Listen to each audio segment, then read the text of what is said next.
Evening, y'all. Chief Prepper here. I might not post this till tomorrow, so it's December 15th. Another bit of information on the wood burning stove. It was closer to 40 degrees when I left the back porch the other night between 12:15 and 12:45, and it was 60 degrees in the back porch according to the thermometer. Now, if you don't know anything about wood burning fireplaces or stoves, the immediate area around the stove is more comfortable than 16 to 18 feet away up on a wall. So it's a 15-degree temperature change, stoking the fire, keeping it going. So that's a good thing. So principles have been tested for air conditioning in the summer, heat in the winter. It might be hard to sleep back there because when the stove is getting hot, it flexes, if that makes any sense. Pops a lot. Like the dong, dong, dong, dong, or ping, ping, ping. I don't know how to make the sound. So anyway, I wanted to update that. Sorry. And then I wanted to talk about food. Prepping is really about working towards homesteading, to becoming as self-sufficient as you can become. That includes food. So right now, food is plentiful. There are rumblings and rumors of rumors that there's a super flu bug going around. Right now it's in China and it's in Australia, with hospitalizations up 55% for the time of the year. 2 kids have died. So you might want to make sure you got your food covered in case things are ignorant. So also, I recommend you play around with food. I did 2 short videos tonight about applesauce. It's my wife's recipe, but I made it for a change. I'm taking it to my family gathering. So, and then learn about, assuming you have backup power and you have the ability for refrigeration, learn about long foods. What are long foods? Foods that you can put in a refrigerator and they will keep for a long time.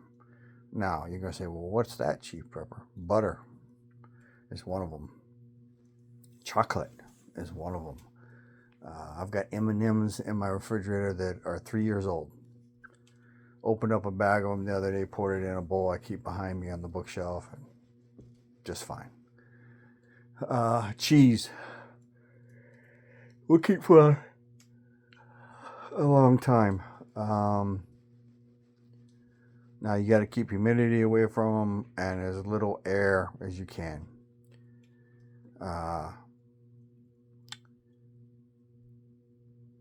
Let's talk about beans for a second. Everybody talks about dried beans, and that's a wonderful thing. But I would highly recommend you just keep cans of beans in the cupboard, whatever flavor you like. Something that you can add some meat to of some kind, so you get some double shot of protein. Because a can of beans can literally be opened and just eaten because they're already cooked. Doesn't mean that they'll taste that great, but in the absence of fire, if you have canned beans laying around, you can just open them up and eat them. You need to learn how to cook over fire, wood burning stove, propane. Do you have the cookware for it? When you talk about why do you prep, as a question you need to ask. Are you prepping for the end of the world? Are you prepping for a natural disaster? Are you prepping for a financial collapse? If you're prepping for any one of those and you're covering down on the big 5, food, water, shelter, security, and medical, you'll be way better off than everyone else. And then if you're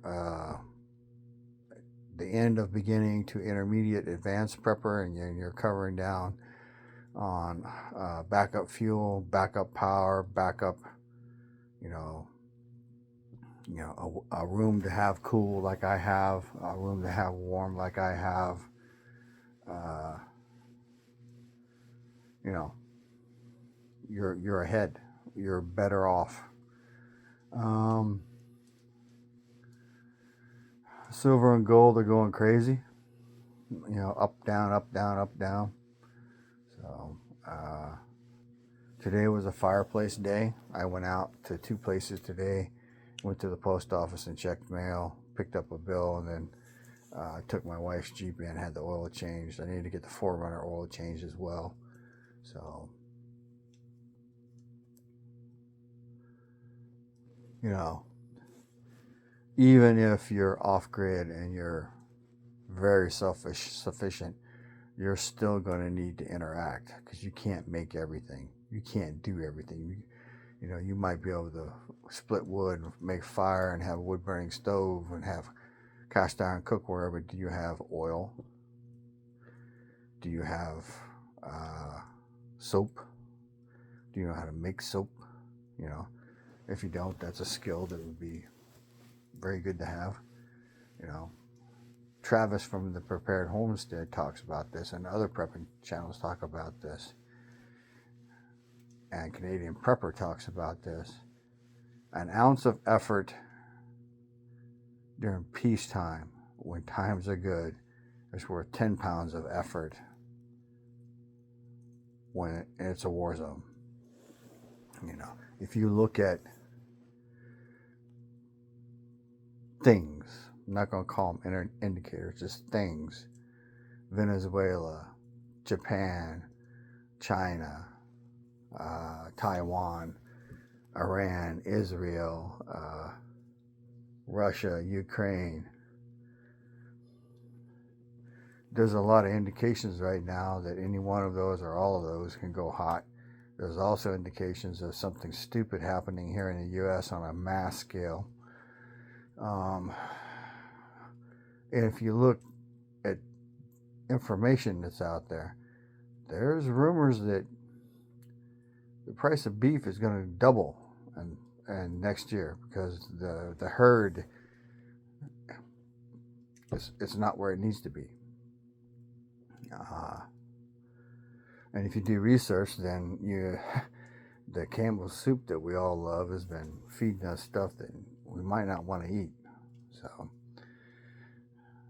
So how do you get around that? Make your own soup.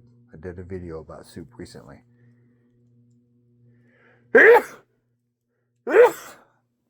Excuse me. What does that mean? You know, I had to get, I don't know how to make the chicken broth. You know, I have chickens that I can process if I needed to, but I probably would never process one, because I just eat the eggs. The eggs and that the chickens lay are way more valuable than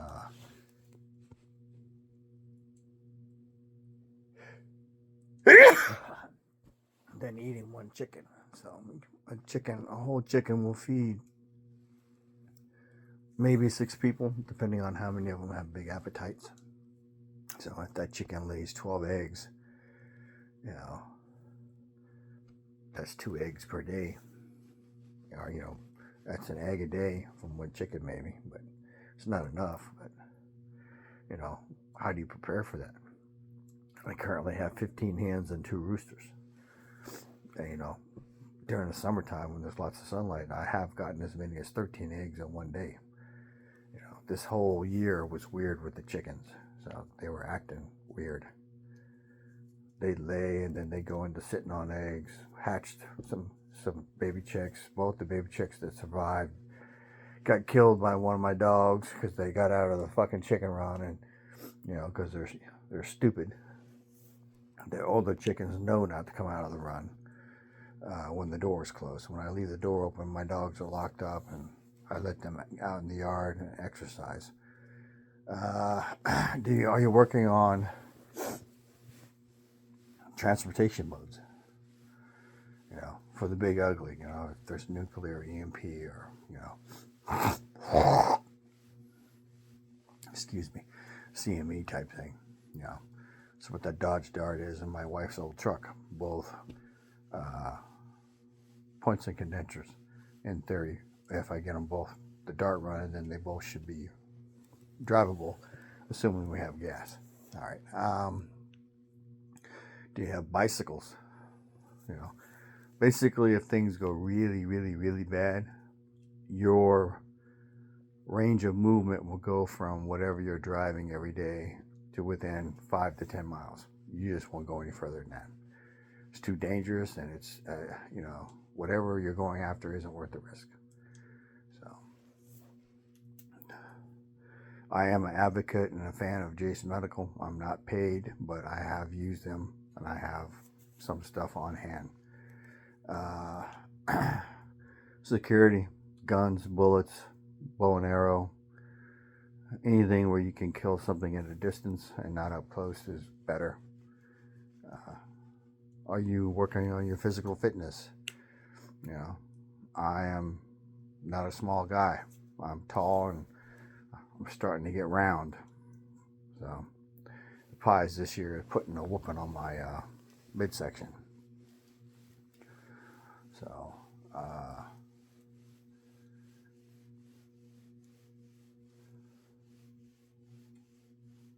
stay on top of your teeth.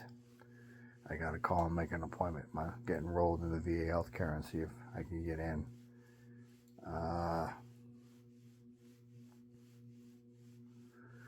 For people in Texas, it's the middle of December. In 60 days, spring will be knocking on the door. Now, for the last few years, winter has hung around, not like super cold, but it stayed cooler later, longer than it used to. And we're also staying hotter longer. So, for the next 2 weeks, we're going to be high 60s, 70s, and some 80s, which I fucking hate, especially this time of year. So, make out your plan for the year. Do your best to stick to it. Plans change because requirements change. Adjust whatever you're doing as you need to, and work on your list. I've already made my list. So this year I had some things, a whole bunch of shit pop up that were expensive. So I may, if silver goes to 100, I may sell some of my silver. So, because I bought stuff over the years at between $28 and $33. So at 100, I've doubled my money. So, but all indications are still showing silver and gold going much higher. So at the end of the video the other day, I said make sure if you cash it in, you use with that money fiat currency you're going to get judiciously. Pay down debt. The less debt you have, the better you will be. Information is knowledge and power. Live a little, prep a lot, share love. Chief Prepper, out.